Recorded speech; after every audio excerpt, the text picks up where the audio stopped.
Hello, Archie Dunlop here with Talking Astrology with Archie on Friday, January the 31st, 2025. On Wednesday, there was a plane crash when this plane flying from Wichita in Kansas to Washington, D.C. collided with a helicopter just as it was about to land.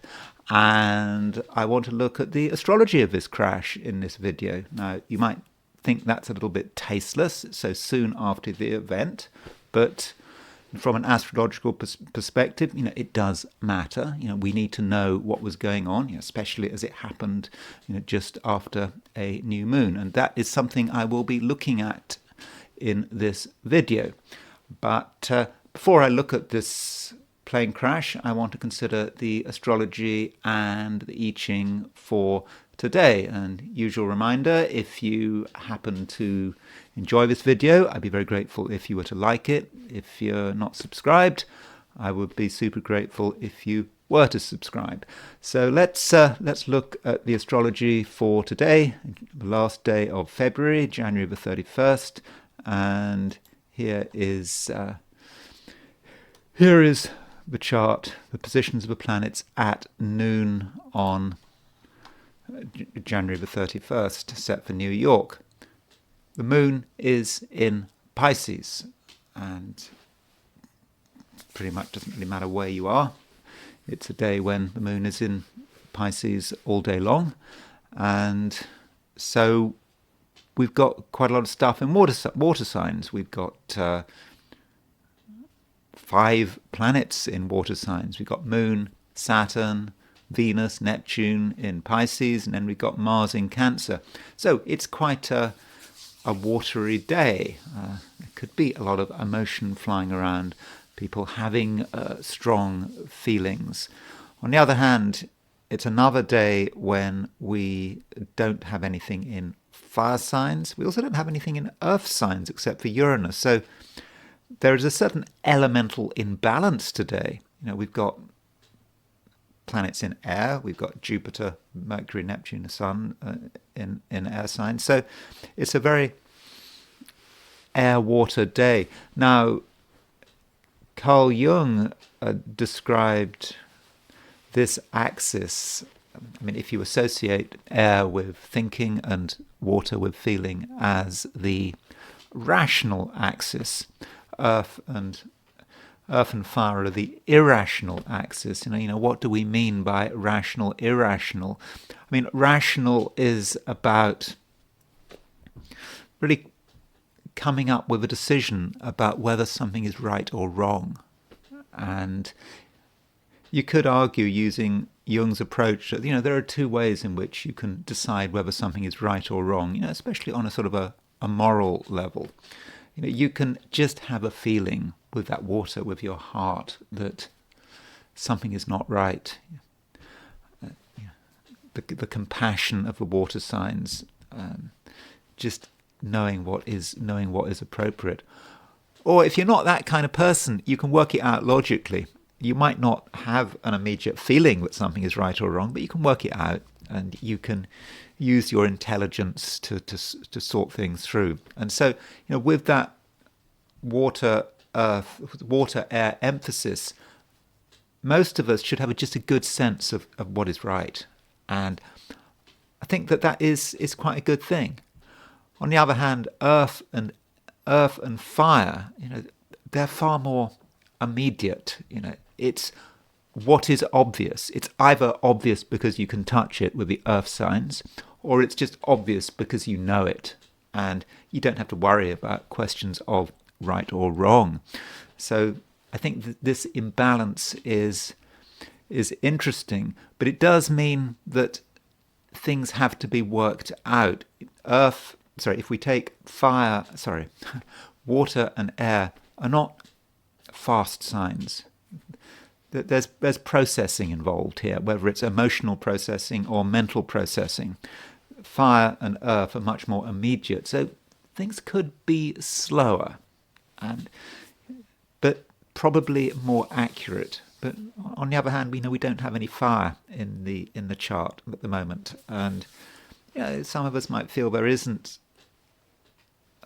isn't that spark. Still isn't there. Venus is going to go into Aries very soon, but it's not quite there yet, and so we might be feeling that lack of a spark. Now, as far as the aspects are concerned, if you actually look at what aspects are happening today, the exact aspects, and you use Greenwich Mean Time, there's actually one major aspect, and that is Moon square Jupiter. You can see Moon in Pisces, square Jupiter in Gemini. And, there are a few lunar, I think there's a couple of lunar semi-squares or sesquiquadrates, but, that Moon square Jupiter does carry a great deal. And, what is Moon square Jupiter about?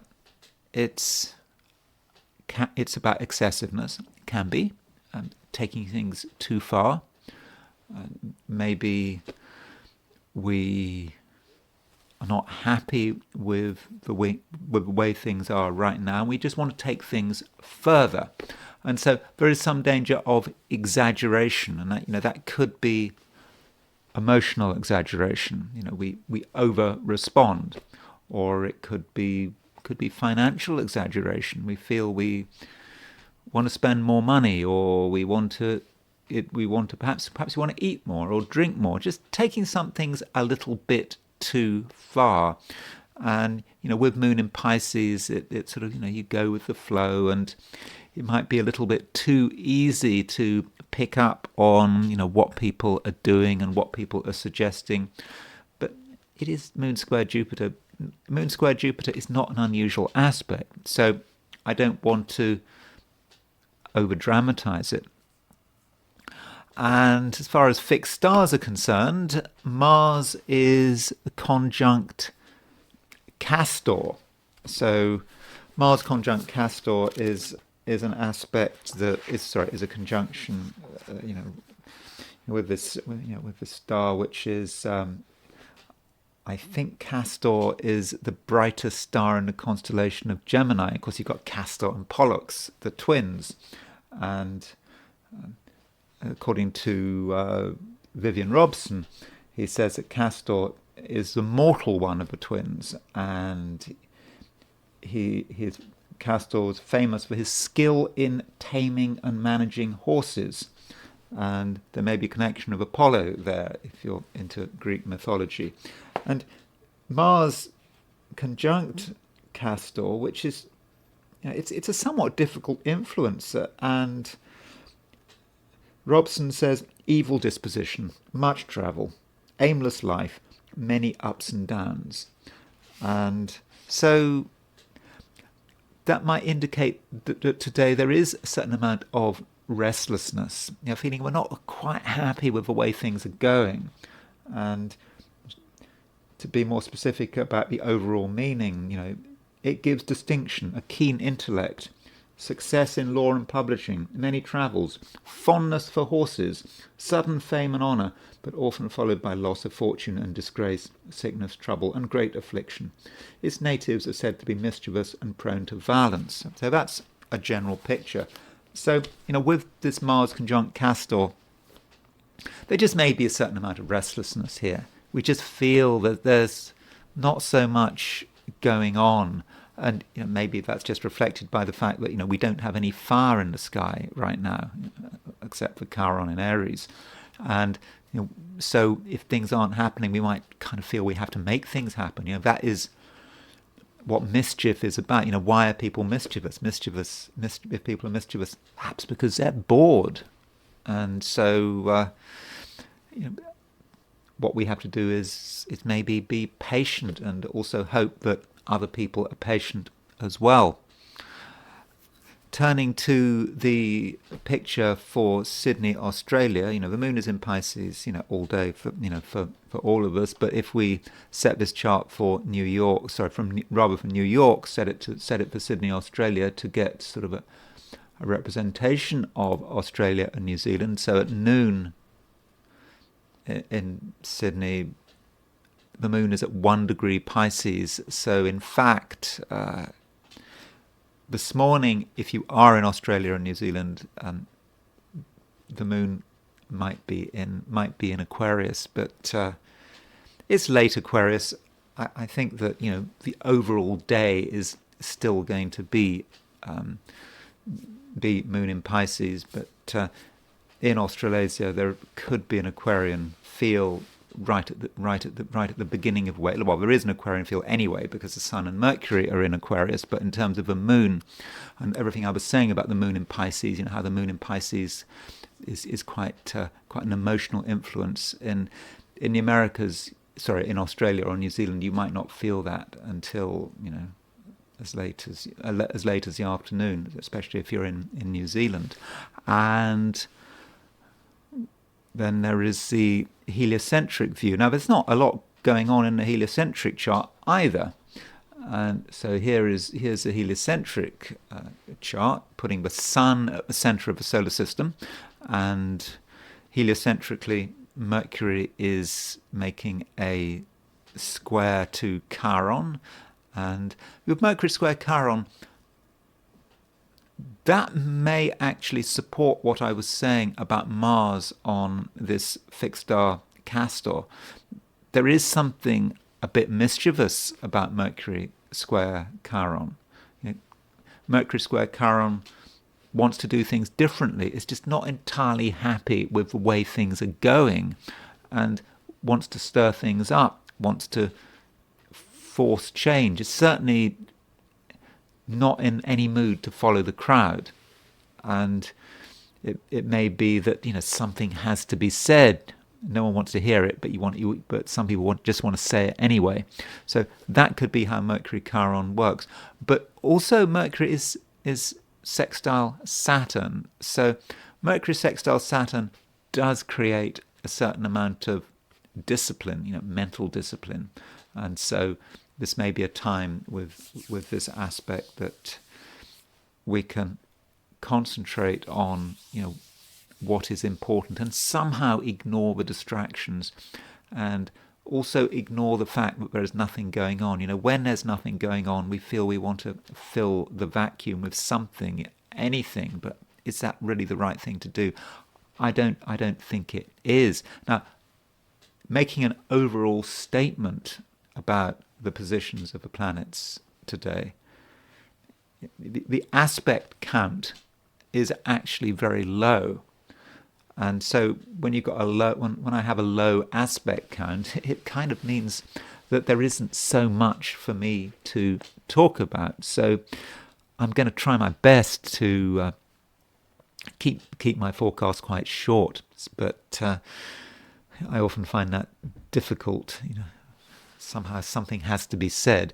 But anyway, we'll see what happens. So these are my forecasts for the 12 signs for today, which is Friday, January the 31st, 2025. Aries. Aries, you're beginning to sort of really feel that things are slowing down, and the fact that there are no planets in fire signs, well, unless of course you count Chiron, is pretty obvious to you. And being an Aries, being a fire sign, you really appreciate having that spark, having that motivation. There's always that question, what is going on? And you're often the person who has to make things happen, but what can you do? At the moment, it might be hard work, creating waves, coming up with initiatives, and you might say to yourself, well, is it really your responsibility? It can be tough being an Aries, and one reason it can be tough is that people are looking for you. They're looking to you to make things happen. You have that spark. Aries, all things being equal, is one of the most interesting signs of the 12.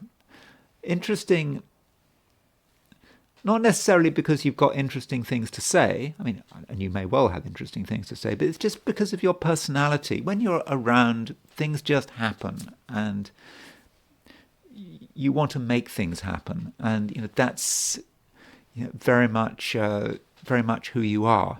And when things don't happen,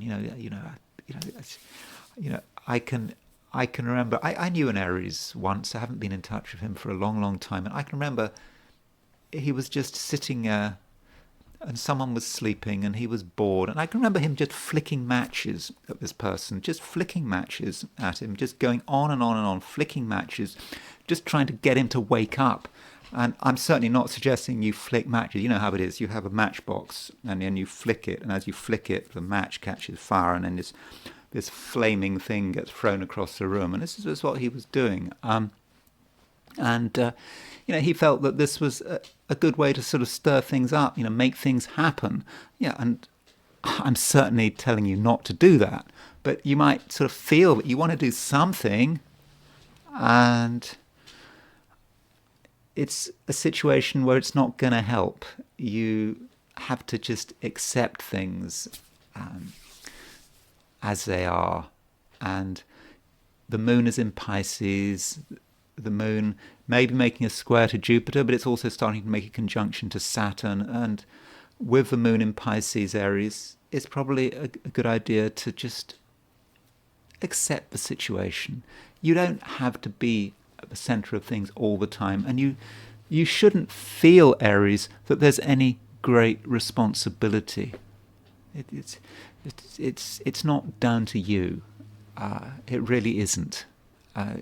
Let other people work it out. Let other people take the initiative. You can relax. Venus will move into Aries very soon, and that's really going to help. But right now, just accept the situation and don't feel that you have to do anything, and don't stir the pot more than is absolutely necessary. And in many respects, that is it. Although I really do recognize, Aries, that right now you might be feeling somewhat tense.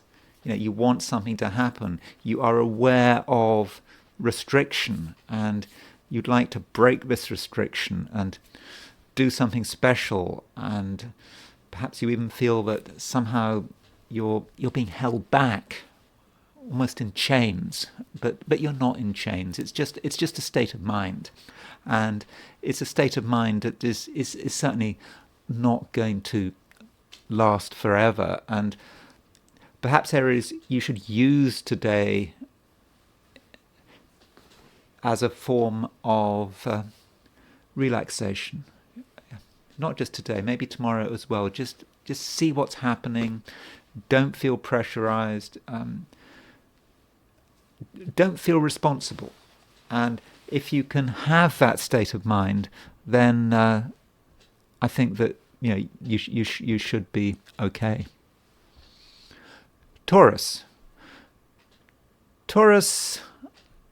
you are sociable, I would have said. More sociable than usual, and you will enjoy people's company, and you'll be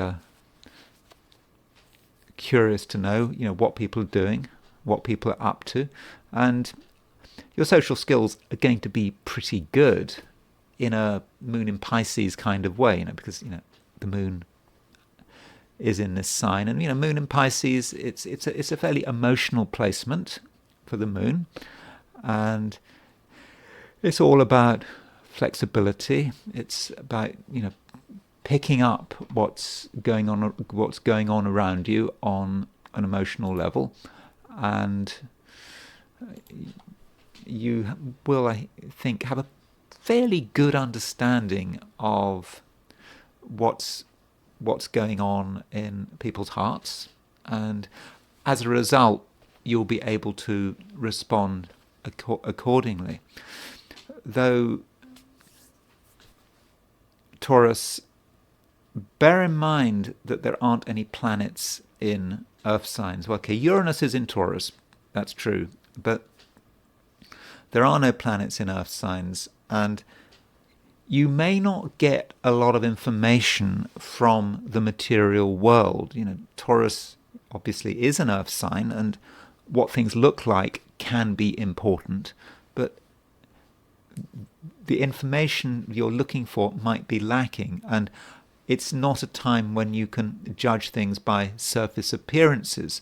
And this is sort of reflected in how you relate to other people. You can't judge people by what they look like, even by what they say. What they say could be masking something else. You can judge people only by the emotional content of what is happening. And that is why it's very important that you do listen to your feelings. And if you don't understand something, don't jump to conclusions. It is a very bad day for jumping to conclusions. As I said in the introduction, it's a day when processing is slow. You can't process things immediately. It takes time to build up a picture. And you either build up that picture through your intellect by working things out logically, or you do it emotionally. You listen to your feelings and you get a slow concept forming of the way things are. But don't be in a hurry. Don't rush to judgments, because if you do rush to a judgment, or you reach rapid conclusions or too rapid conclusions, you may get it completely wrong. So there is a warning there. But it is true that you are in a bit of a hurry. You feel yourself to be in a hurry, and you want things to happen. And it is true that you do have a lot of power, and if you really assert yourself, people are going to listen to you. People are going to listen to you. They're going to notice you. But it's just so important that you assert yourself in the right way, that you don't, if you like, throw all your political capital into one thing. And I say political, I don't know whether that's necessarily the right word, but politics, I suppose, can take place at a personal level, interpersonal level. But if you throw all your capital into one thing, you regard, this is the important thing, this is where I'm going to get my way, this is what matters. Yeah, you can do that, but you can get it horribly wrong. You can get people's attention, you can be very influential, but just make sure your grounding is right. Make sure that you aren't choosing the wrong battle. And that might be the problem today. Deciding that the wrong thing is important.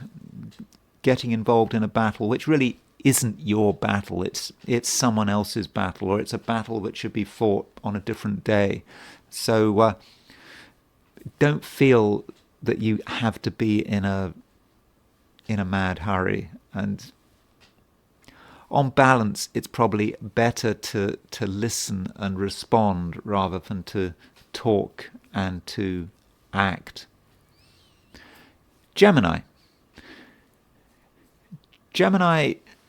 we have quite a lot of planets in Pisces. And in the Gemini chart, Pisces is very much about your direction, where you feel you want to be going. And with the moon in Pisces making a square to Jupiter, you are in your own way quite ambitious. There are things you want to do, and you realize that you haven't necessarily got all the time in the world. Maybe just a few months. Jupiter is not going to be in Gemini forever. In June, Jupiter moves into Cancer, and this moon square Jupiter is just a reminder that you haven't got all the time in the world. But this moon square Jupiter, I think that in your case, is actually quite a fortunate aspect. It allows you to present yourself very well, and you can present an image which is enthusiastic and optimistic, and you give the impression that you have a clear vision. You seem to know what you're doing, and that's something you can transmit. And in a way, this is what people want to hear. I've said on several occasions already that it might be a day when there is a certain lack of a spark. People don't quite know what to do. They don't know where things are going. But if anyone's got a spark, Gemini, it might actually be you. You can present a vision.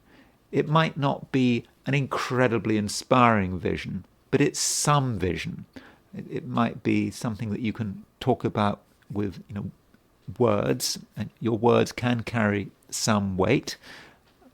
It might not be amazingly exciting, but it's good enough. And this is a vision that you can present, and you can present it to yourself.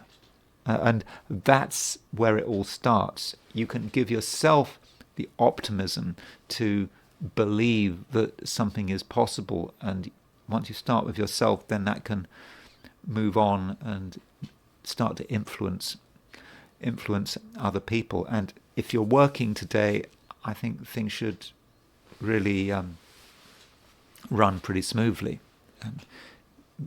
Not least because you have a sense of purpose, or at least a better sense of purpose than anyone else.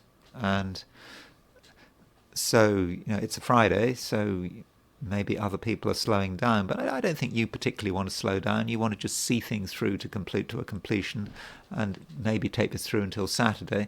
And the moon isn't just making a square to Jupiter, it's making a conjunction to Saturn. Now, moon conjunct Saturn as an aspect has a certain bad reputation, but not for you. In your case, this moon conjunct Saturn in Pisces allows you to see things through. It does actually give you quite a strong sense of discipline. Now, Gemini doesn't necessarily have a reputation always for being a very disciplined sign, but I think you can be disciplined.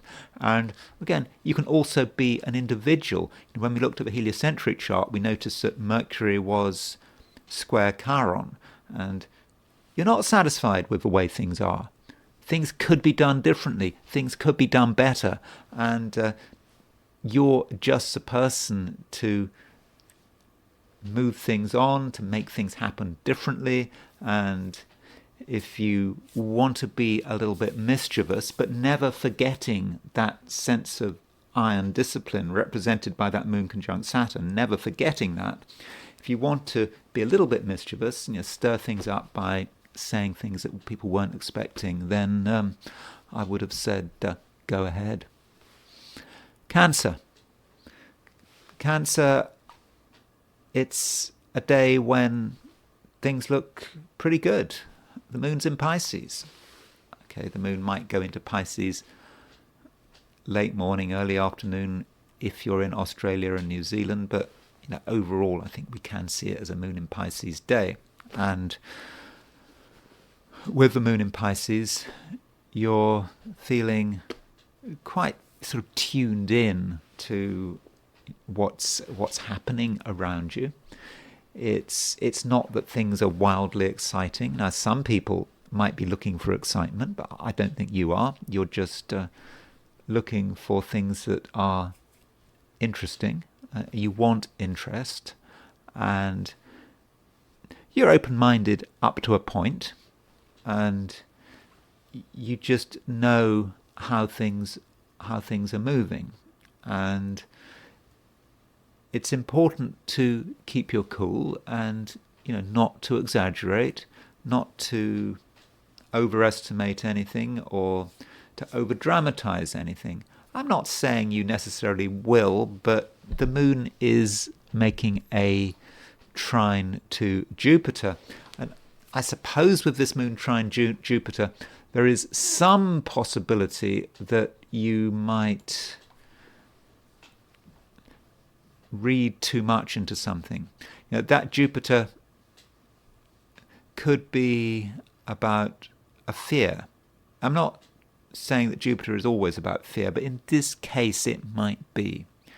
Some fear, some concern you have, which might get slightly out of control, not totally out of control.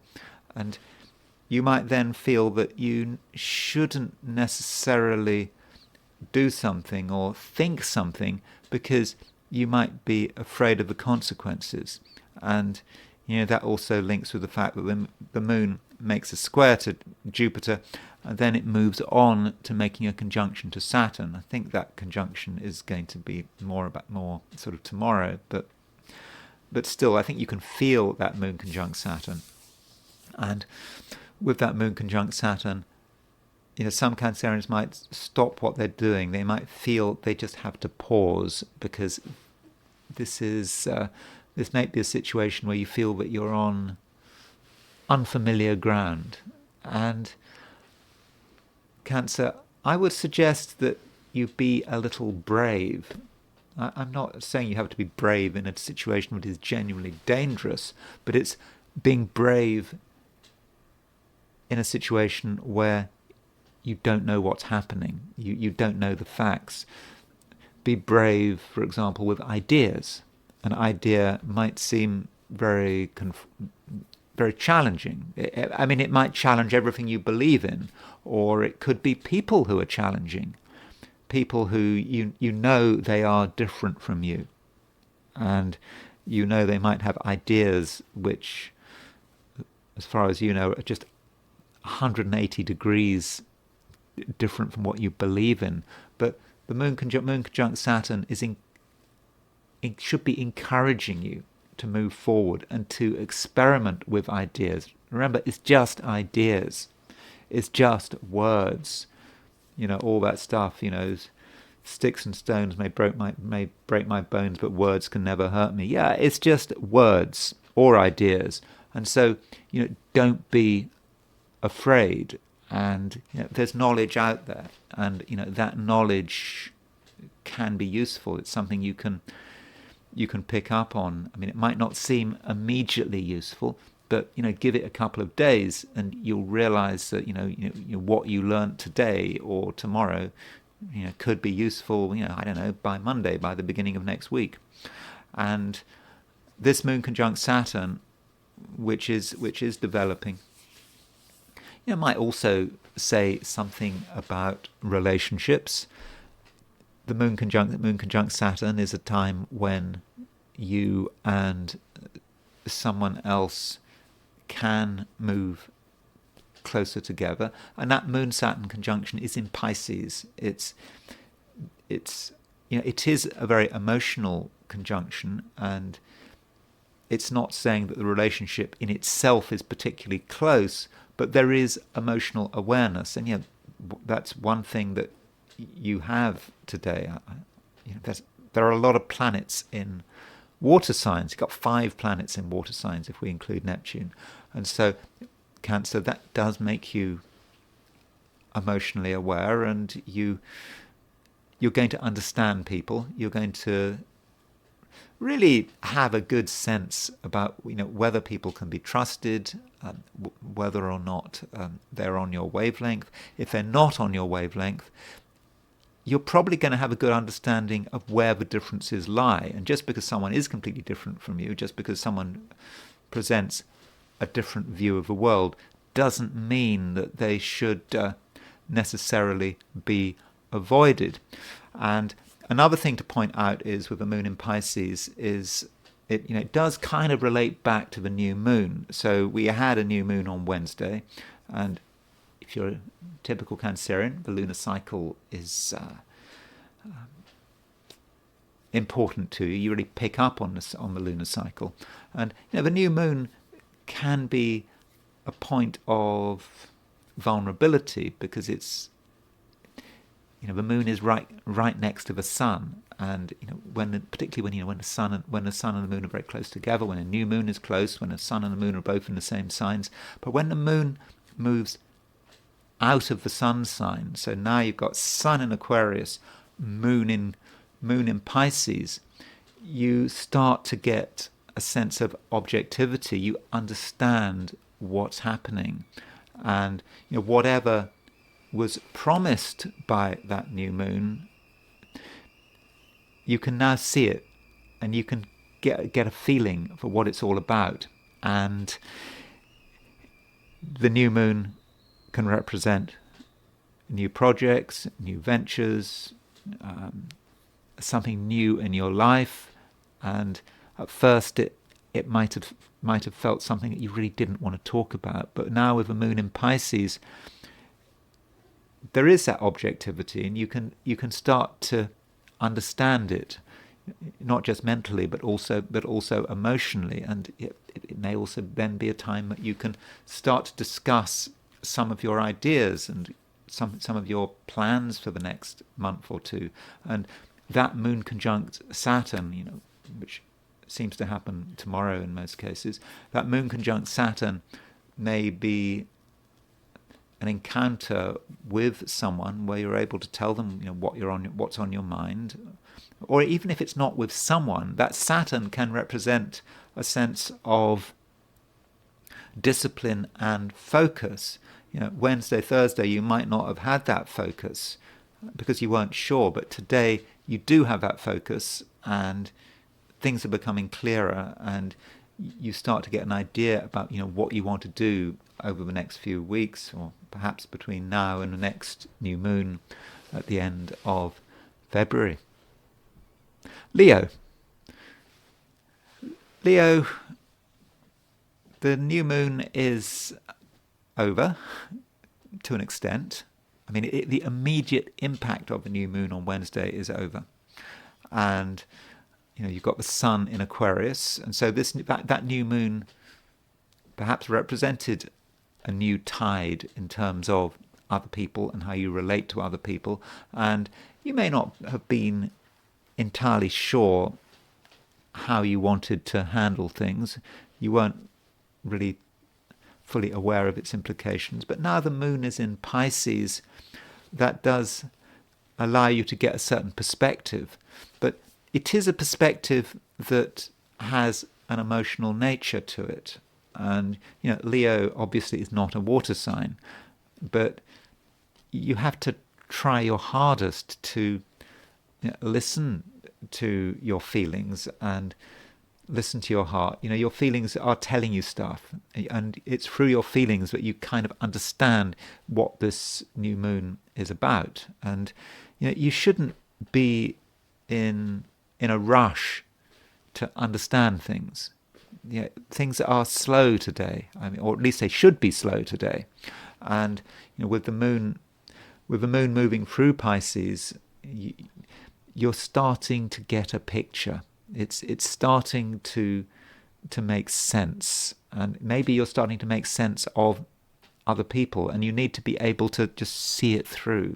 And don't get distracted by things that aren't particularly relevant. I mean, you could get distracted because one aspect we've got today is a square between the moon and Jupiter. So this square between the moon and Jupiter may be about social distractions.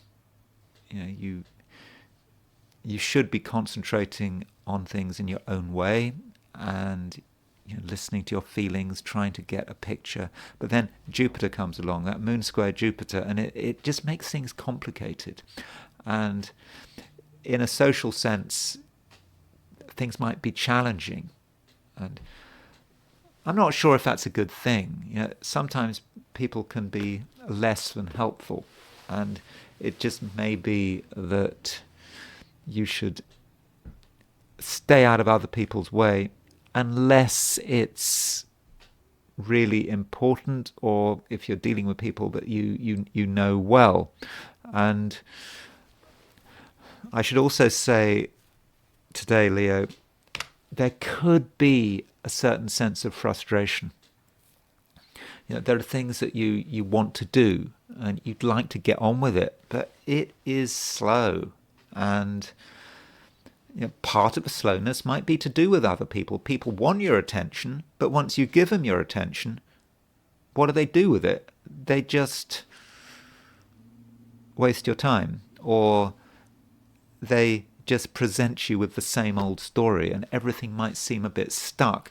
And indeed, Leo, there could be a sense of stuckness today. Just things aren't moving fast enough, and everyone seems to want to stay where they are, and they don't really want to move on to the next stage. You know what the next stage is. You know where everyone should be wanting to go, but no one seems to agree. Everyone is wants to continue as before. It should be exciting time. We've just had a new moon. It's a time to be adventurous, but no. Some people really are stuck, and what can you do? Trying to persuade people to do something they don't want to do is difficult at the best of times. Today, it's probably impossible, and there's a danger that you get dragged into other people's inertia, and that's not something you want. And so, Leo, I would probably suggest that you do things your way, and you don't feel that you shouldn't feel that you need anyone's help. And in many cases, it's probably best to do things on your own, or at least not be overly influenced by what other people are doing, what other people are suggesting, and might not be perfect, but it's just a day. It's just what's happening today. Okay, it might happen, might continue into tomorrow, but over the next few days, I do think things will start getting more interesting. Maybe what we should be focusing on is the fact that Venus is about to move into Aries. So Venus has been in Pisces for a long time, and I think when Venus goes into Aries, a fellow fire sign, I think you need a bit of fire here. When Venus moves into Aries, I do think that things will be more exciting, and also I think other people will be more exciting. Virgo, there is emphasis on the other, because the moon is in Pisces, and the moon moving through Pisces, it makes a square to Jupiter, and Jupiter in the Virgo chart also has a connection with the other, because Jupiter rules Pisces, your opposite sign. So we've got this moon square Jupiter, and this does mean that you're going to have to spend some time considering what other people are doing. If you try to do things on your own, in your own way, you might not get very far. You just might not feel that there's enough support, and you yourself might kind of feel a bit mapless, as in having no map. You need a map, and on your own it might actually be very difficult to get your bearings, and you can only get some sense of objectivity by connection with others. So do accept that situation, and also accept that to an extent people are a law unto themselves. Moon square Jupiter, you want to do things, you want to do things in your own way, but you need other people's help. But when you get other people's help, or try to get other people's help, they may sometimes be less than useful, at least to begin with, and that might represent a somewhat challenging situation when agreement is hard to find, and you might be of a view that someone or some institution or organization is taking things too far, is taking things too seriously, and this is not how you wanted it. And rather than get annoyed, Virgo, you should make some effort to try to understand what is happening, but without losing your own sense of what is possible. You kind of do have a sense of what might be possible, and it could be an idea, about what can be done if everything were to go your way. But not everything is going your way. But just because things aren't entirely going your way doesn't mean that you should lose sight of this broader vision. You do have a vision, and this vision is important, and it should be quite motivating. And it may be just something that you have to hold on to over the next couple of days and deal with, various distractions, deal with, the reality of other people, who they are, and the fact that some people want attention. They may demand attention, and you give them as much as attention as you need to do, but don't give anyone more attention than they actually deserve or need. So try to get a sense of perspective. Now the moon is starting to make a conjunction to Saturn, and this moon conjunct Saturn is getting stronger as the day progresses. And as the moon makes this conjunction to Saturn, you may have a feeling that there are particular people, like it or not, who you need to pay close attention to. People who may have a certain sense of superiority. I mean, a very real superiority. Somehow they've got something you haven't got. Maybe they've got greater knowledge than you on a particular subject. Or it may just be an authority hierarchy thing. Somehow they have more authority, they have more respect, and that's just the way it is. And so that's something you need to recognize, but again, don't be overwhelmed by it. And someone who seems overwhelming, who seems perhaps a little bit of an authority figure, could actually be quite helpful, provided you handle them in the right way. And how do you handle people in the right way? Well, at the moment, you can't rely on what things look like or on surface appearances. You do have to listen to your feelings and trust your feelings and as you try to understand this other person. And if you handle things right, someone who might seem a problem could actually work in your favor if you give them a chance. Libra, you want things to happen. You're not entirely happy with the way things are right now, and you are looking for action. And to an extent, I think you can find this action. So when I looked at your horoscope yesterday, I mentioned the fact that the Sun was making a trine to Jupiter. And the Sun is still making a trine to Jupiter. It's not as exact as it was yesterday, but it's still very much in operation. And this Sun trine Jupiter does have an impact on Libra.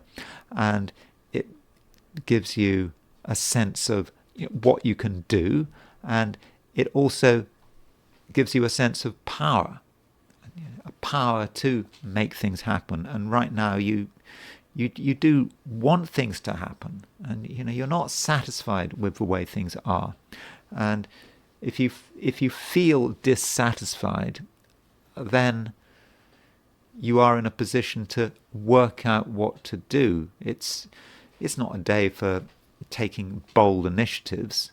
It's about using your mind, and using your mind to work out the best way forward. And you're certainly helped by that Sun trine Jupiter. You're also helped by the fact that Mercury is in Aquarius, and your fellow air sign, and you can really work out how best to get your way, but without being too contrived about it. It's not a day for serious planning or for sort of Machiavellian power games. It's not that kind of day. You do need to be open and upfront, and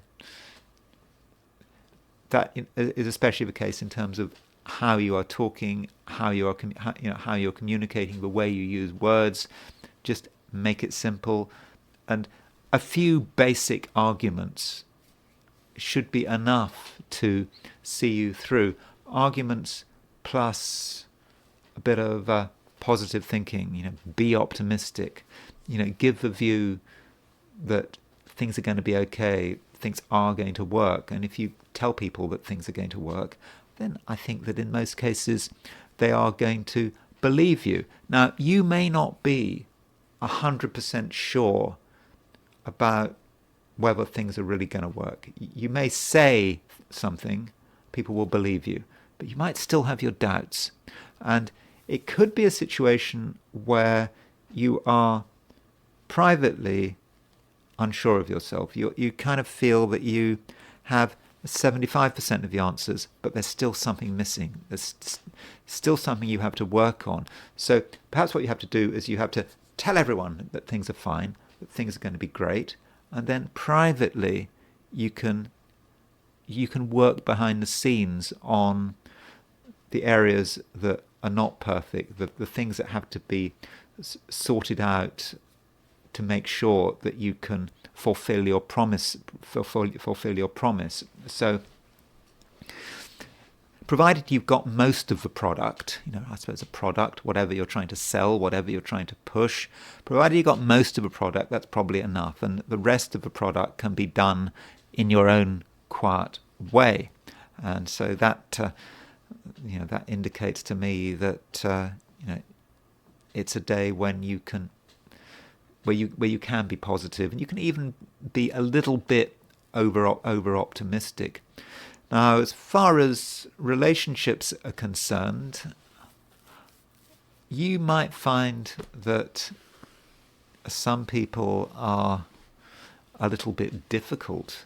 Mars is conjunct the fixed star Castor. It's quite closely conjunct this fixed star, and Mars does have relevance to relationships in the Libran chart, and Mars conjunct Castor may represent a person who is a little bit difficult, and they can create problems. Mars is retrograde. Conjunct Castor, having doubts, and at the same time not being able to see things through, and also just having an annoying self-belief which is founded on nothing. So you might be in a situation where you can be positive about everything, but some people are going to be the opposite, and they're going to pretend everything's fine and things are not going to be fine, and they could create difficulties. And that does mean that some of the people around you are problematic, and what you don't want is one or two people to spoil your day. And so when you see someone creating difficulties, you can try to overwhelm them with positivity. That's one approach. Or you can just walk away. And the latter course of action might be more advisable. Scorpio. Mars is your ruler, and Mars is conjunct the fixed star Castor. And at the beginning of this video, I looked at Vivian Robson and sort of checked what he said about Mars conjunct Castor. Just to remind you about what he said about Mars conjunct Castor. I mean, not because I'm trying to scare you or anything. He says, evil disposition, much travel, aimless life, many ups and downs. Now, you might want to take that with a pinch of salt, and I'm certainly not saying that you have an evil disposition, but there is a certain inconsistency here, moving from one state to another state, not being sure of yourself, wondering how you're going to have an impact, and perhaps inflicting your inattention onto other people. And I would therefore suggest, Scorpio, that you are keenly aware of the impact you're having. Whatever you feel, other people could feel as well. And if you're feeling frustrated and annoyed, then again, that could be picked up on. So in a way, what you think and what you feel really does matter. And it can't necessarily be just kept to yourself, or put another way, you may be wearing your heart on your sleeve, and you're not the only sensitive one. Other people are sensitive, and to an extent you might be an open book, or people may be picking up on certainly some aspects of your emotional self. Maybe they don't get the whole picture, but they get some of the picture. And so if you're feeling tense, there's a danger that other people feel tense as well. I mean, that is a possibility. And of course, what I'm doing here is I'm looking at things from the worst possible light. I had to tell you that Mars is conjunct Castor, only 3 minutes away. But the moon is in Pisces, and moon in Pisces provides a different picture. And the moon in Pisces can be very sensitive. It can also be creative, imaginative, and perhaps what you need to do, Scorpio, is to love your creative self. You don't have any doubts about it. And there could be doubts. The moon square Jupiter, it might be Jupiter, the planet of good fortune, but moon square Jupiter can ask too many questions, and in this case it could have doubts, and you wonder about something, whether something can be done, and you keep wondering, and you go round and round in circles, and of course Mars conjunct Castor doesn't help. And so maybe you should just try to forget about that moon square Jupiter. You don't want to exaggerate things, you don't want to overthink it, you just want to be yourself, be your imaginative self, and trust yourself to be imaginative and to be creative. And what you should be thinking of perhaps is the moon making a conjunction to Saturn rather than the moon making a square to Jupiter. Now, that might sound strange because you think that Jupiter is a fortunate influence, Saturn is not so fortunate. But I feel in this case that the moon conjunct Saturn is something more straightforward rather than the moon square Jupiter, and you want things to be straightforward. And I would interpret moon conjunct Saturn as you trying to fix something. Something is a little bit unclear, and Saturn is asking for structure. So you have all these ideas. You also have a lot of frustrations, perhaps, because you feel you can't really get these ideas out into the open, and you can't really express these ideas. But Saturn is encouraging you to be self-disciplined and to really concentrate on making something real. And even any tensions you feel, and I think many Scorpios are feeling a bit tense today. Even if you're feeling tense, those tensions are constructive. You wouldn't feel tense for no reason at all. You feel tense because something perhaps could be done better, or you could be doing things differently. And what you perhaps need at the moment is just to have faith. I mean, moon in Pisces, you could say that is about faith. And if you just have faith in yourself, and you have the faith to believe that complications are going to resolve, to believe that the person you really are is going to be able to reveal themselves in a way that is constructive and creative. If you have actually faith in that, then things will eventually start to move. And also, other people are going to pick up on this. And I've said that you are wearing your heart on your sleeve. Now, I've just looked at that from a negative perspective, but you can also look at that from a positive perspective. If you are wearing your heart on your sleeve, and you're able to really tune into who you are, and you're able to really believe in yourself and believe that things are possible, then other people are going to pick up on that as well, and people are going to start to be supportive. I mean, okay, maybe not everyone is going to be supportive, but certain people really are going to be supportive, and they're going to help you in terms of whatever you want to do. But the work starts with you, and you shouldn't regard other people as being important, and you should just remember that other people are almost as sensitive as you are. So whatever you feel, whether it's positive or negative, other people, I think, are going to feel it as well. Sagittarius. There's a lot of activity in Pisces at the moment, and this activity in Pisces, has been building up for some time. And now that the moon is in Pisces, it's really there. You can really feel it, and this should be grounding you, and it's perhaps grounding you in an emotional sense. Your emotions are right now strong, and you're perhaps more sensitive than usual, and you're beginning to feel everything, and especially in terms of the people close to you, like your family, you can really feel what's going on in the lives of the various members of your family, and that might be something that you want to concentrate on.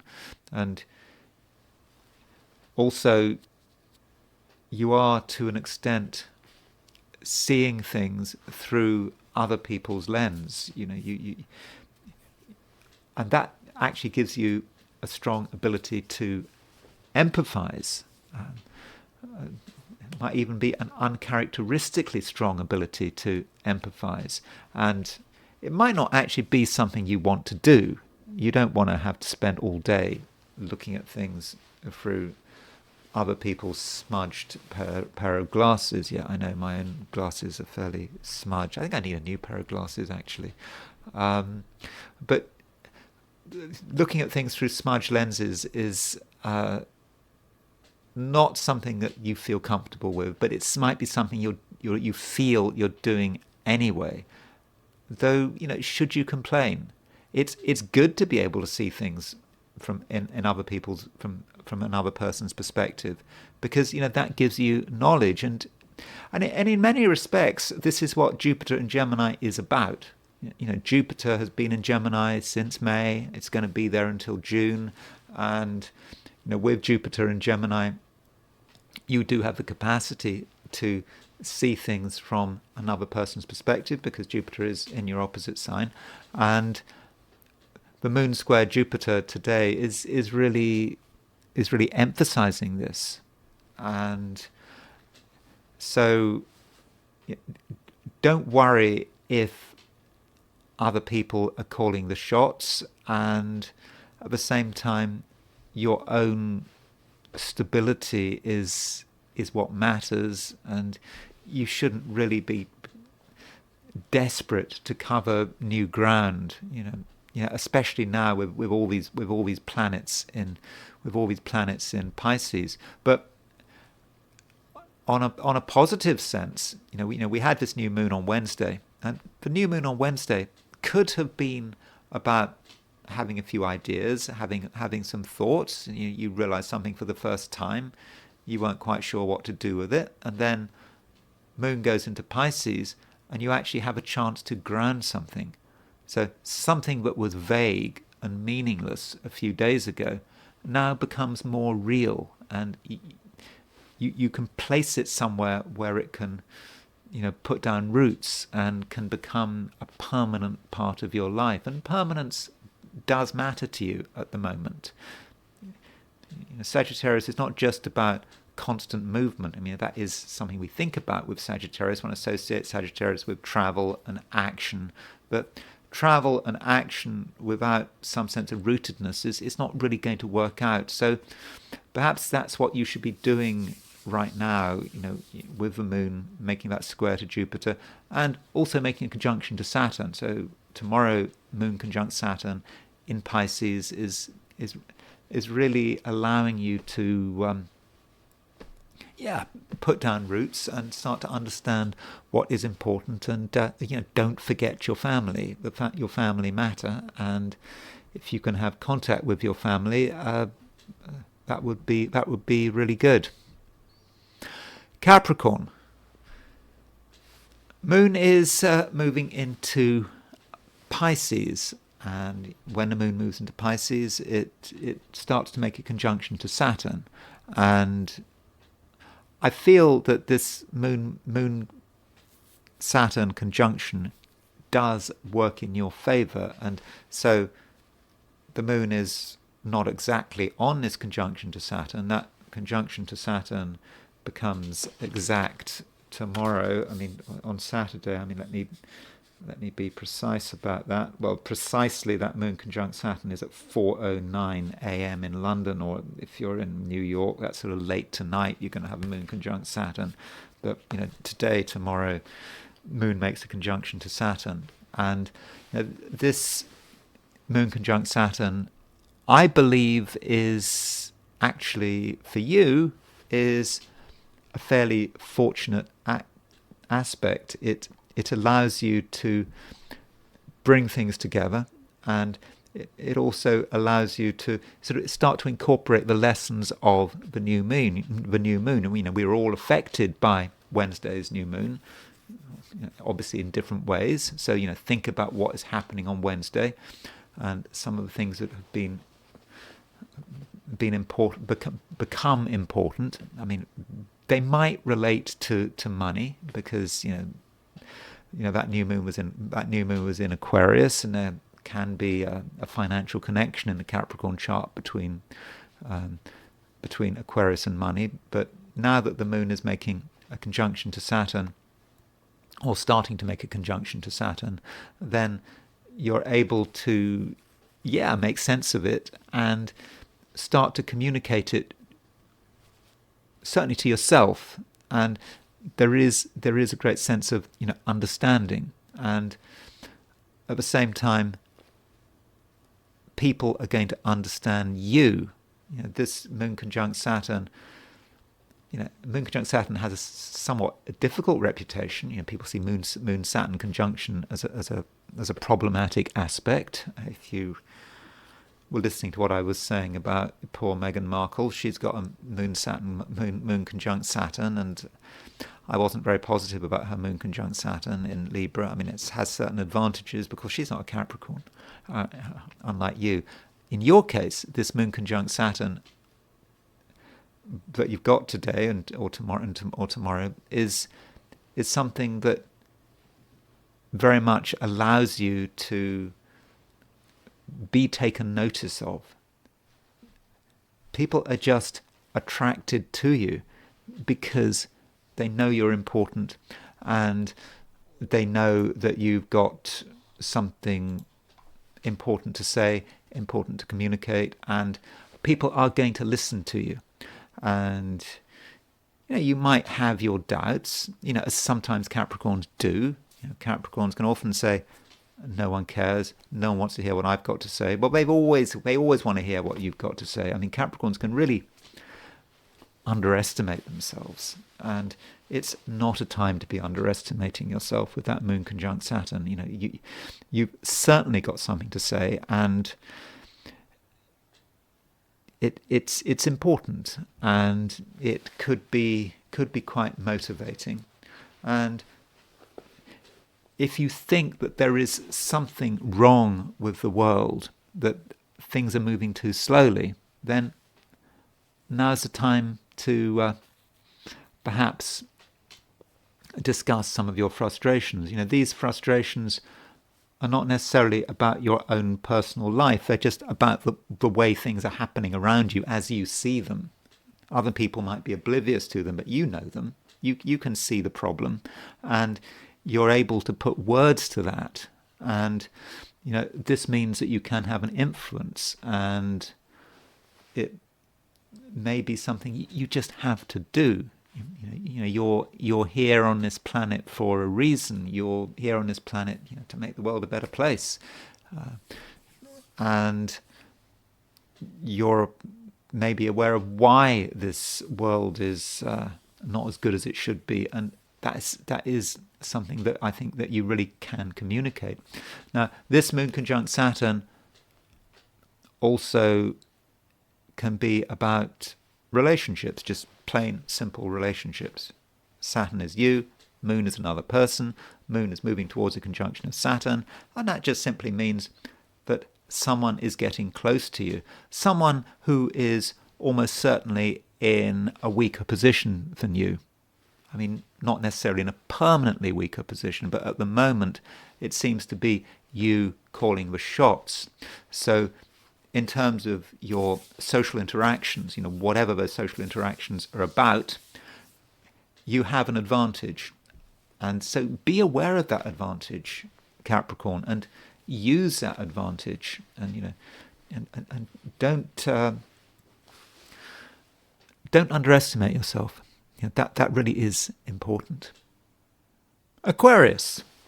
The new moon was on Wednesday, and I don't know quite how you feel about this new moon. This new moon, in theory at least, should have been a new beginning for you. And it really was, in a sense, the peak of the Aquarius season, when you had Sun and Moon in Aquarius, Mercury and Pluto in Aquarius. So you had 4 planets in Aquarius, and hopefully Aquarius, this was a new beginning for you, but you might not have really understood how it was a new beginning. And you may have felt that there was a certain lack of perspective. And now the moon is moving out of Aquarius into Pisces. And I actually think that's something to be welcomed. When you had the Sun and Moon in Aquarius together, where was the perspective? The moon was somehow being burnt up by the sun. But now the moon is in Pisces, you're getting a sense of what the new beginning is all about, what you want to start striving towards between now and maybe the next full moon or the next new moon. So the full moon, if you're interested, is on February the 12th, and then the new moon is right at the end of February. So certainly over the next couple of weeks between now and the full moon, or it just might be until right through until the new moon at the end of February. But now you're getting perspective. You're getting a sense of perspective, and that is moon in Pisces. And it could be that you had sort of intellectualized the new moon. You had some thoughts, but the thoughts seemed a little bit vague. But now with the moon in Pisces, you're able to feel things as well. You get an emotional impression, and with an emotional impression, you start to get a sense of what is possible and what you can do, what you can handle, where your emotional tolerance is. And also there might be a question of, what are your emotional resources? And so emotional resources are, your ability to do something emotionally.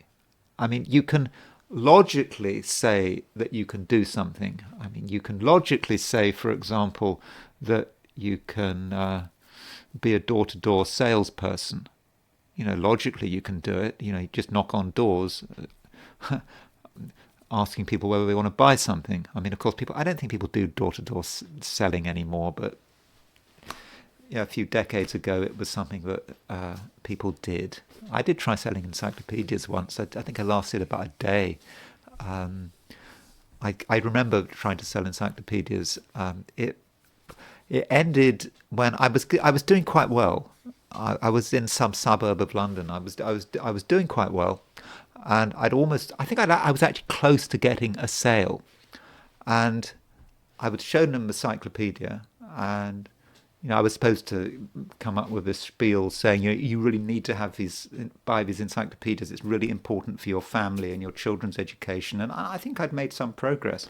And then he pointed out very simply that this encyclopedia was written in American English with American spelling, and that was it. I mean, of course, he was absolutely right. And that was pretty much the end of my career selling encyclopedias. I mean, needless to say, I made nothing, and I think I lasted a couple of days.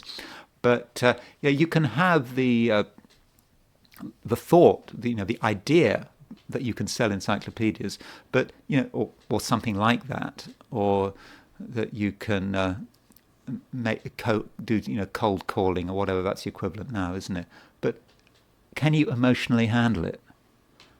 And whatever it is, I'm speaking from a perspective as being a chronic introvert. I can have ideas about what I'd like to do, but introversion just prevents it happening because of that, because of the way one feels emotionally about it. So that goes back to what I was saying. Do you have the emotional resources to do something? And that might be the question. And if you haven't got the emotional resources, then you're not going to be able to do it. And by thinking about emotional resources, you can start to work out what you can do and what you can't do, what you should be doing, what you shouldn't be doing. And so in a way, Aquarius, by listening to your feelings, you are able to channel the energy of the new moon. The new moon is the impulse. And now with the moon in Pisces, you have to decide, where is that impulse going? What is possible for you emotionally? And that, I think, is why it's just so important for the moon to have changed sign, moved into Pisces. And also the moon is making a conjunction to Saturn. And I think this conjunction between moon and Saturn, at least on a personal level, is actually quite a good thing. It allows you to structure the new moon. The new moon was theoretical. It was just an idea. But the moon conjunct Saturn allows you to turn it into something real. Though with the moon conjunct Saturn, there's always a possibility that you can be overly negative about it. Saturn can say just, no, this can't be done, I don't want to do anything. And then you might, I suppose, lose the whole advantage of the new moon. But I don't think that's going to happen. It's about working with what is possible and what is emotionally possible as well, and structuring it with that moon conjunct Saturn, and being aware of your limitations. Got to be aware of your limitations. We're tempted to think that everything is possible. All things are possible. We can do whatever we like. That's not true. If we think that everything is possible, then really nothing gets done. If everything is possible, nothing is possible. And so, Aquarius, you have to ask yourself, what is possible for you, and where are the things that are impossible? And when you look around you, you can see the stagnation. You can see things that are just not working. You can see things not working in people's lives, in people's histories. You can see people just floundering, just being stuck in the same position forever and ever. You can see that all around you. And that reminds you of what the world is really like. You're also reminded of how totally unreceptive certain people can be to change and to new ideas. And it's just so good to be aware of that, because that informs you about what you can actually do, about what is possible. And that should be the question. You take your resources, you use them, and you can really make things happen. And now you can start to really work on that new moon. And so it's not necessarily going to be easy, but I think that it is your season. It is the Aquarian season, and the sky is not the limit. It's not quite like that. You have to decide what you can do, but right now you can work that out. And so I'm very optimistic about the next few weeks for you. Pisces, a lot of stuff now in your sign. Moon's moving into Pisces. I mean, If you're in Australia, the moon might not move into Pisces until sort of late in the day, maybe sort of lunchtime, but should be late morning. It depends where you are. New Zealand, I think it will be early afternoon that the moon moves into Pisces, but in general, we've got stuff in Pisces, the moon's in Pisces, got 4 planets in Pisces, and that is something which you should be happy about. In a way, you're in the spotlight, you understand what's going on. It is a time when your feelings are going to be working for you.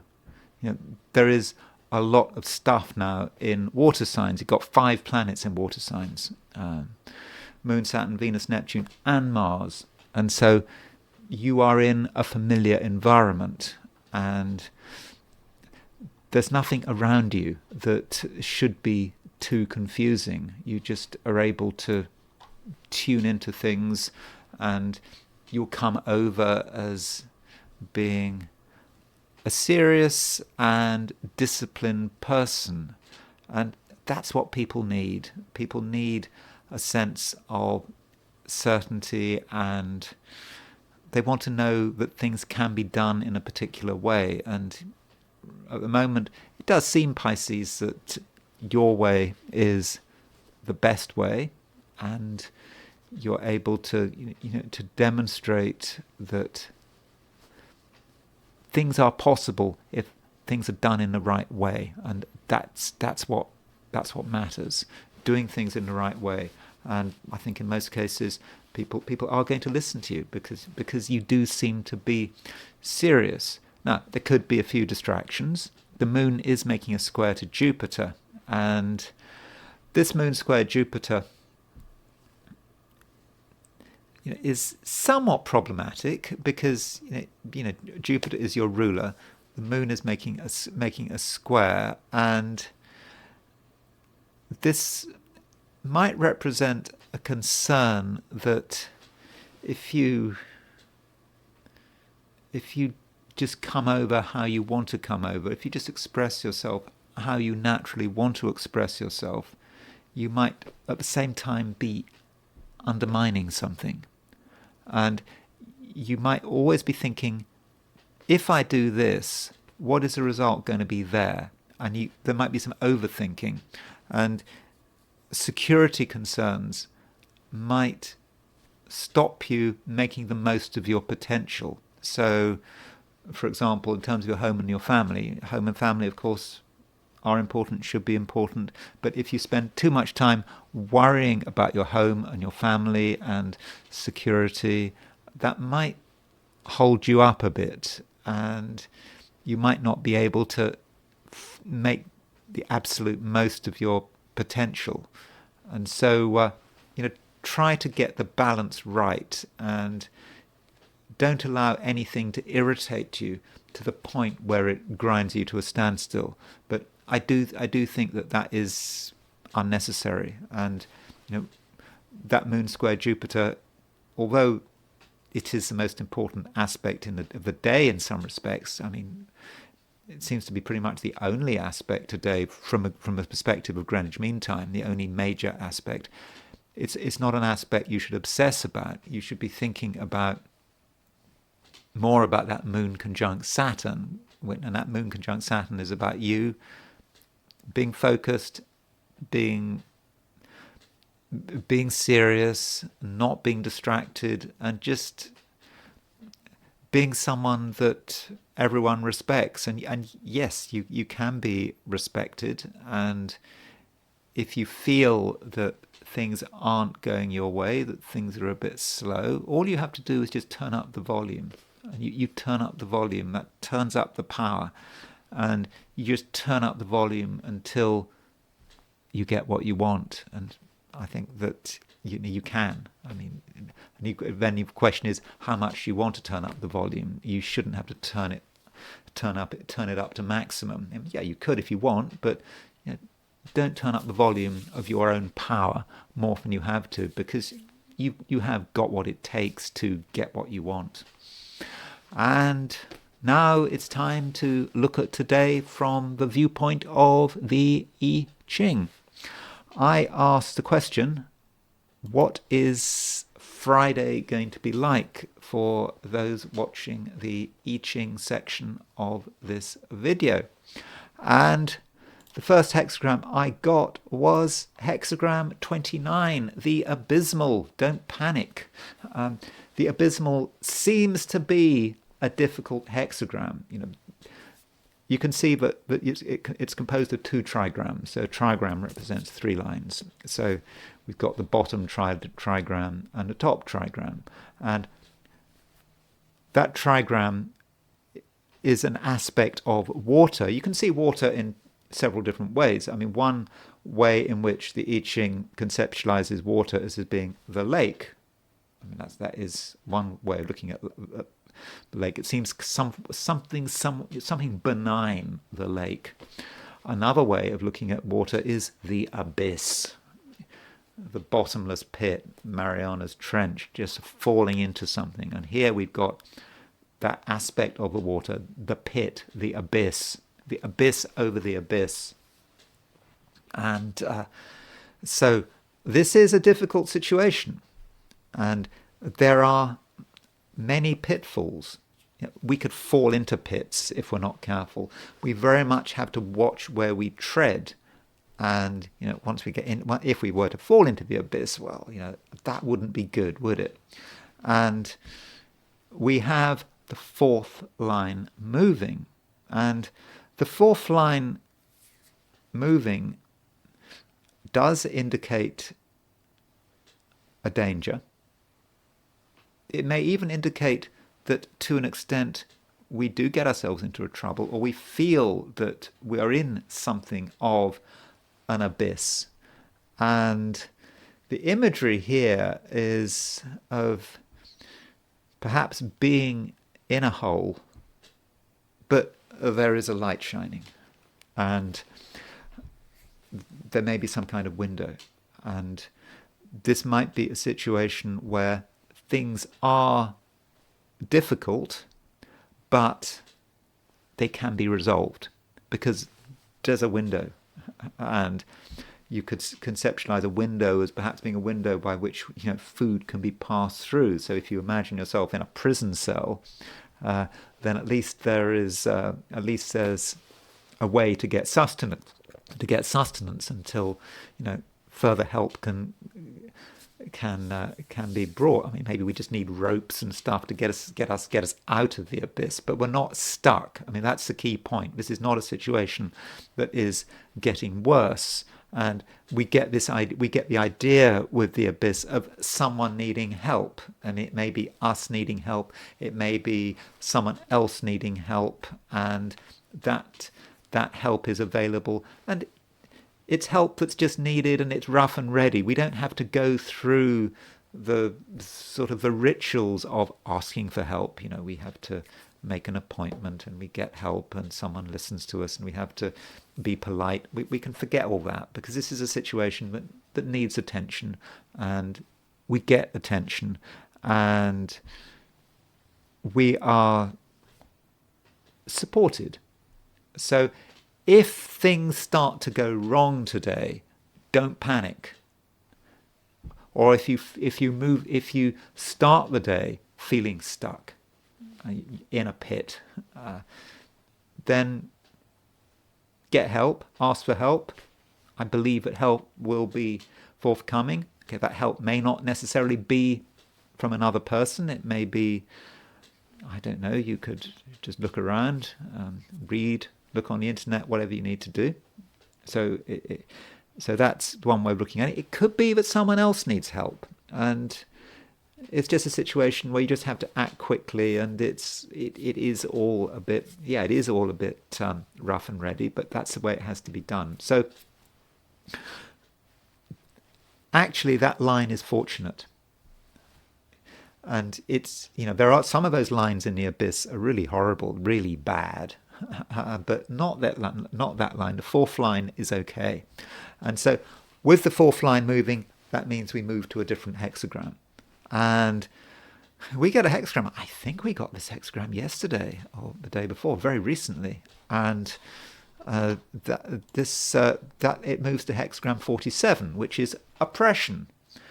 But I don't think that that's necessarily the right way of looking at it. Oppression is just, what this means is we've got a lot to do.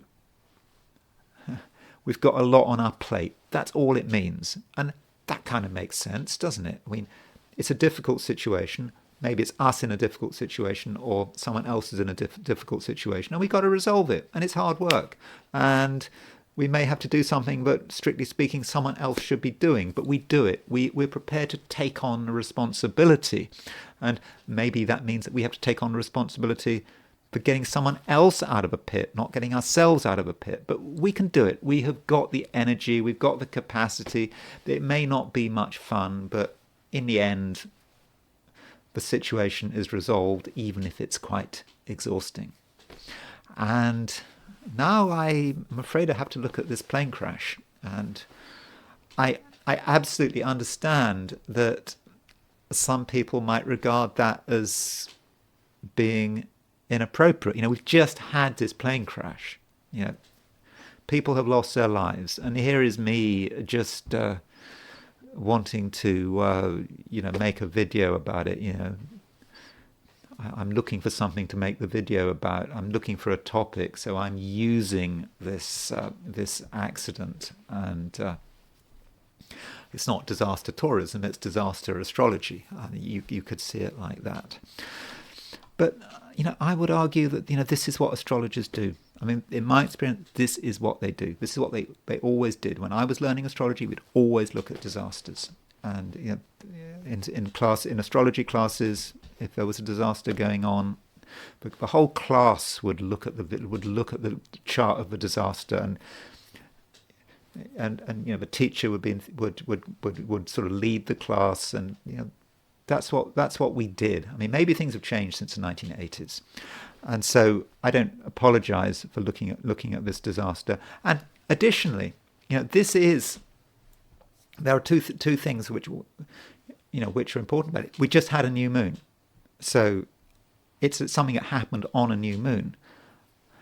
First point. Secondly, people take flights all the time. People ask whether it's a good time to take a flight, and as an astrologer, you have to answer that question. What you absolutely don't want to be in a situation where you tell someone to take a flight, and they take a flight, and something goes horribly wrong. When I was first studying astrology, when I was first astrology, I had someone who asked me about whether they should fly to one place or another place.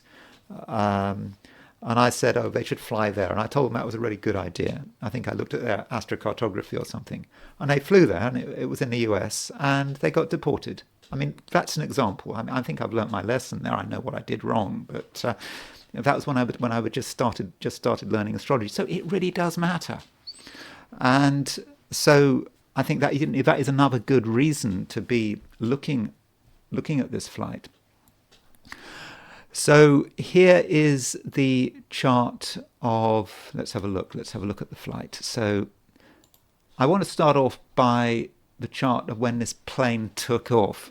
I think I've got this right. I looked at what some flight finder website that suggested that this plane left the ground at 5:39 p.m. on January the 29th. So this was, the flight took off from Wichita, Kansas, and so this is, I believe, is the time that it took off. So this flight took off just after a new moon. Remember, there are going to be thousands of flights on this day all across the world. They take off just after a new moon, and they reach their destination, and nothing bad happens. And so it's, just because you fly just after a new moon, it shouldn't be a problem. But in this case, The ascendant, if I've got the time it actually left for ground, I do feel that the time leaving a ground is important. I don't fly very often. The last time I flew was in the beginning of 2020, 2019. So I haven't flown for nearly 6 years.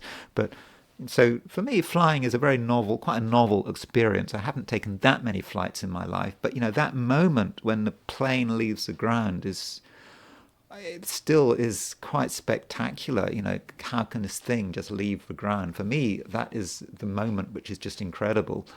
And if you're a frequent flyer, maybe you're just used to it all, but it still strikes me as being impressive. So this is a moment I believe it left the ground, and the ascendant was at 9 degrees 4.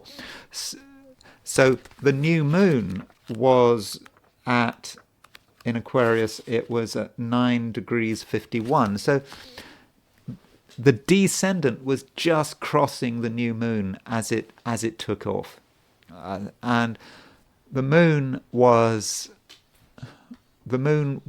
void. In other words, the moon had made its last major aspect to a traditional planet before leaving the sign. So it's true that the moon is making a square to Uranus, and it's making well, in the end it's going to make a square to Uranus, and in the end it's going to make a sextile to Neptune. But these are not traditional planets, these are discovered planets. So you could say moon void, of course, it doesn't reach its destination. But honestly, the moon is void of course a lot. Again, it's another situation. Thousands of flights happen when the moon is void of course, and nothing bad happens. In fact, when giving advice about doing stuff, particularly when there's a fear of danger, I sometimes think that it's quite good to do something when the moon is void of course, because nothing is going to happen. Usually, you're going to know if you're worried about some bad result. Moon void of course can be a good thing, but in this case, it wasn't such a good thing, and the fact that the sun is making a trine to Jupiter doesn't seem to help. Although it can be argued that Jupiter is a planet of death and release, so sun trine Jupiter might not be as fortunate as it sounds, if one associates Jupiter with death. And of course, in this case, the sun is ruler. If you take Placidus house cusps, the ruler of the ascendant is the sun, and ruler of the 8th house is Jupiter. Sun is moving to a trine of Jupiter, and so that could relate to death. But with this takeoff chart, it's certainly interesting that we have got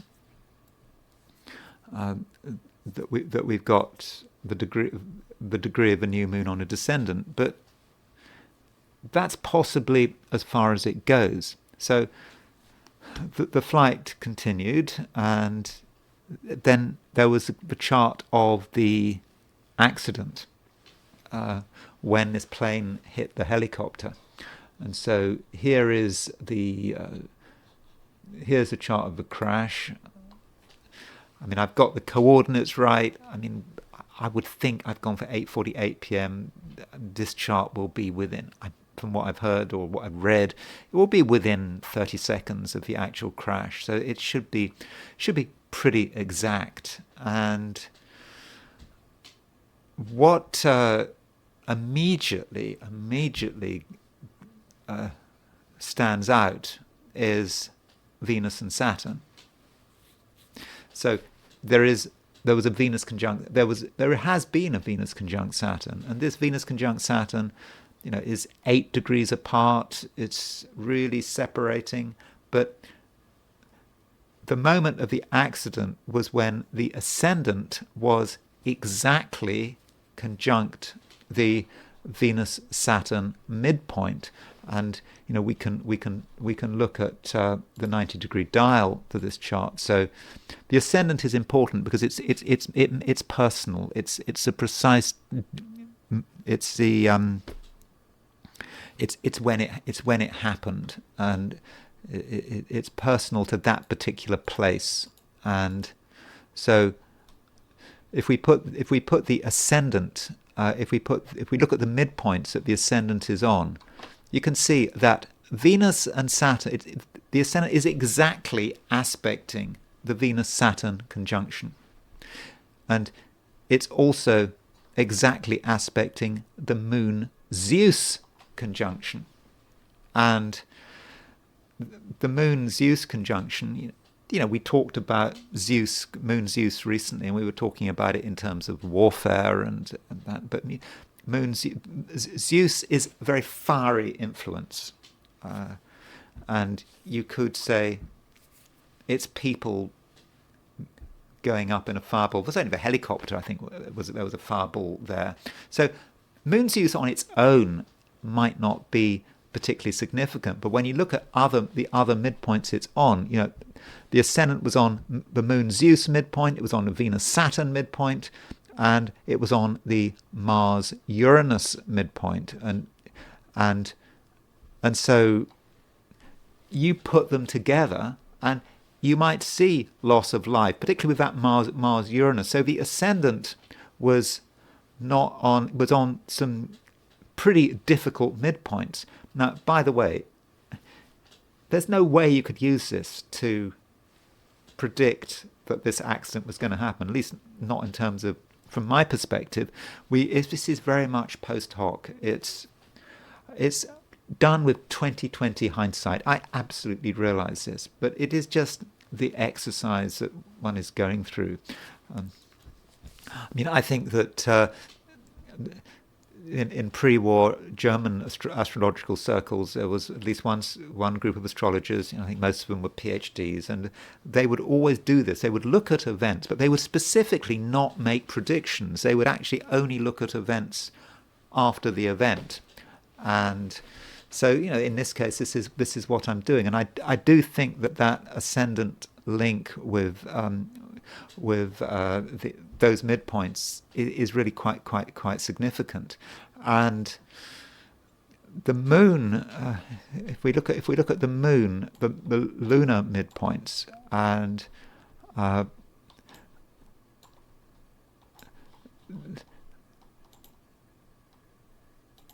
so the moon here are the lunar midpoints, and if you look at the moon is on the Sun-Uranus midpoint. So the Sun-Uranus is about an accident. It could be about an accident, and I think we have to look a bit more closely at the relationship between the Moon, Sun, and Uranus. And just remember, Moon is on the Sun-Uranus midpoint. It's not exactly on the midpoint, but it's good enough. 0 degrees 44. So turning back to that chart and thinking about that.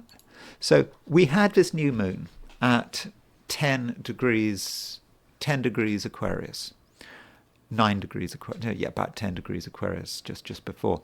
And the moon's next aspect following that was a square to Uranus. So the moon would make a conjunction. I thought it was probably its next aspect, I think. Yeah. Okay. The moon makes a trine. So the moon makes a trine to Jupiter, and then it would make the square to Uranus much later on. But the moon at 17 Aquarius was halfway between the new moon and between the conjunction of the Sun, the new moon, and the square of Uranus. So that halfway point was the moment when that Sun-Uranus was really configured with the moon, and I think that had, that really did have some impact on the crash. And talking about the new moon, there is the question of the new moon before the crash, the prenatal new moon. And this would have happened, pretty much on the same day, on the 29th, but at 7:35 in the morning. And here's the prenatal new moon. And it's not incredibly dramatic, at least on the face of it. You have the the sun, the ascendant is at 1451 Aquarius, so it's fairly close to a 45-degree aspect with the Aries point. So that's certainly worth noting, and that's what we see just by looking at it as a straight chart without going into it with midpoints. Now, if we look at it, if we look at the 90-degree dial, we can get a sort of a deeper picture about what's happening there. And so this is an accident. So you'd think, well, Uranus is a planet you might want to look at with this new moon. And so again, there's no way you could predict that this flight was going to happen just using standard astrology. I don't think. I mean, correct me if I'm wrong, but if we look at Uranus, there's Uranus on the dial. So let's just look at the Uranus midpoints of the new moon. So when that new moon happened, Uranus was exactly on the ascendant midheaven midpoint. It was also exactly on the Venus-Mars midpoint, which you don't normally associate Uranus on the Venus-Mars midpoint as being about an accident or a disaster. I talked about this new moon, and I mentioned the fact that Uranus was opposition Cupido, and I was talking about sort of diplomatic problems. I wasn't talking about plane crashes. And Uranus on the Venus-Mars, maybe this is telling us something about Venus-Mars that we need to recognize. Maybe the very fact that Uranus is on these two personal planets, Venus-Mars midpoint, maybe that says something about plane crashes. Maybe it's dangerous. Maybe we need to look at Venus and Mars in a different way. But Uranus is on the ascendant midheaven midpoint, and the ascendant and midheaven is the time and the place. So the time and the place has a very Uranus quality. And so that kind of set that location up, Washington, D.C., or around that area, for some kind of accident, perhaps. And also, it's worth looking at the ascendant midpoint trees. And so the ascendant midpoint, okay, we see ascendant on the Saturn Hades midpoint. The ascendant is also on the Aries point. It's opposition the Aries point, and it's on the Saturn Hades midpoint. So the ascendant on the Aries point. Aries is the world at large, being aware of this terrible tragedy on the Saturn Hades midpoint. So we're, I suppose, getting something to it. So that's the new moon. And then I wanted to look at some corporate charts. So American Airlines was running this flight, although the flight itself was under American Eagle. So you got American Eagle was a subsidiary of American Airlines. So maybe we need to look at at a chart for American Airlines. Now, American Airlines is actually quite an old company, and it came about sort of in the I believe in the interwar period between different there were different small airlines sort of started to come together. And one chart I have for American Airlines is American Airlines' incorporation. Now I got this from, I have this software that I'm running, Kepler. It has a database that comes with it, and American Airlines Incorporation, it says it's April the 11th, 1934 at 10 a.m. I don't know where the 10 a.m. we get that 10 a.m. from, but that's what I've got. I mean, Wikipedia mentioned 1934. I believe April the, so I mean, it's reasonable to think that April the 11th, 1934 would be a chart for American Airlines. And so what one might do is consider what was happening to American Airlines in terms of transits when this crash happened. And so So we've got a sort of American Airlines in the middle. I don't think we can necessarily trust the ascendant too much, but but we do see that we've got Mercury. Mercury is at 25. Mercury is at 25 Pisces. So Venus was conjunct American Airlines Mercury, which I suppose you could say that doesn't sound too bad. It doesn't sound too distressing, does it? And then we've got the moon. The moon was at 17 Aquarius, so the moon was exactly on American Airlines' moon. Sorry, North Node. So the moon was transiting American Airlines North Node, and again, is that really a signature of death and destruction? I wouldn't have said necessarily. On the other hand, when we look at Venus and Saturn, Venus and Saturn were pretty close to the moon of American Airlines. So approximately there was a Saturn conjunct the moon and Venus was conjunct the moon. But if you take the Venus-Saturn midpoint, the transiting Venus-Saturn midpoint was on American Airlines' moon. And so that would not be quite so fortunate, would it? And also Uranus is starting to move towards a square of Saturn, a square of American Airlines is Saturn. So going back to this moon, American Airlines' moon at 21 Pisces. Now, if it really is at 21 Pisces, if we take 10 a.m. as a chart for the beginning of American Airlines, and we go back to the takeoff chart, the takeoff chart? No, I think the crash chart. So at the time of the crash,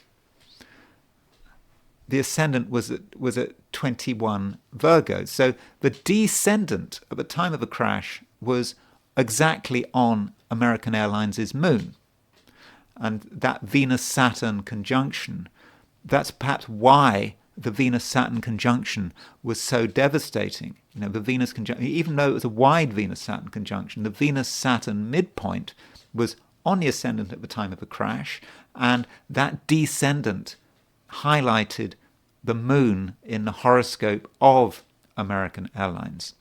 Now, if you look at the airline that the subsidiary airline, it was actually American Eagle, and I don't know what time to use for the start of American Eagle, this airline, which became part of American Airlines.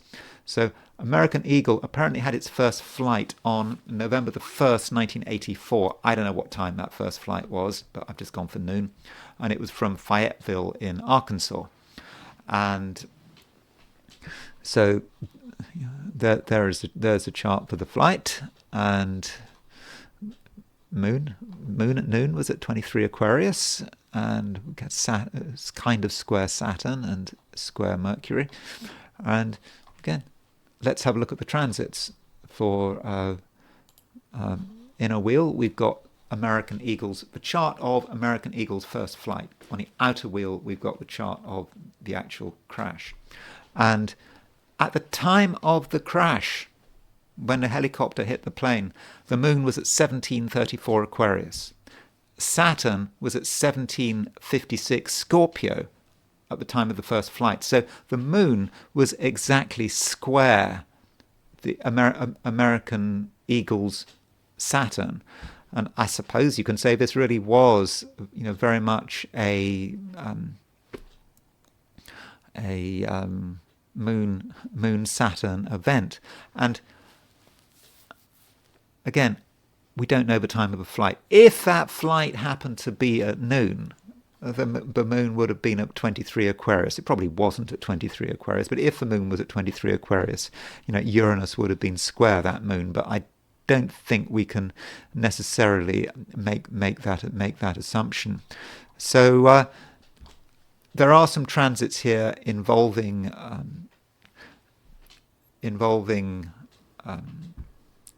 the airlines. Both the main airline, American Airlines, and the subsidiary airline, American Eagle, and these aspects. Perhaps we need to look closer at them. And so maybe if we're trying to predict air crashes, we shouldn't just be looking at new moons, and we should also be looking at the charts of airlines and deciding which charts work best. I mean, I'm not saying that the chart of American Airlines is perfect. Did it really start at 10 a.m.? And with American Eagle, who knows when that first flight was? Again, that might be a situation where we need to do further research. So if you were really paranoid about airplane accidents, or you were advising people about when to take flights, I suppose you could have a detailed database of all of the important charts in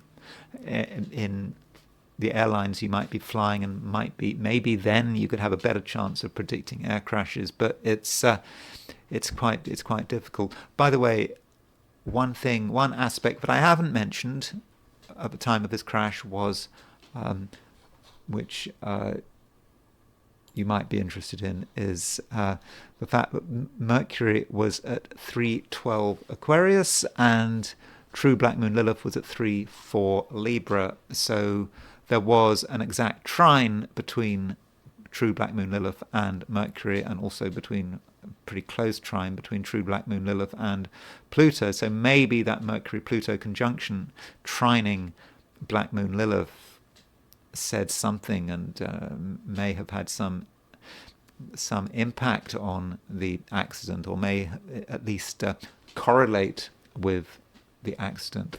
And that's it. That's all I'm going to say about the plane crash. I'm sorry I have to have that as my topic, but I think from an astrological perspective, I think I'm absolutely entitled to do so. We need to know what was happening astrologically at the time of this tragedy. And that's it, though. That's all I'm going to say for today. If you enjoyed this video, I'd be very grateful if you were to like it. If you're not subscribed, I'd be incredibly grateful if you were to subscribe. And if you want to buy me a coffee, there is a link in the description. And I will talk to you again tomorrow.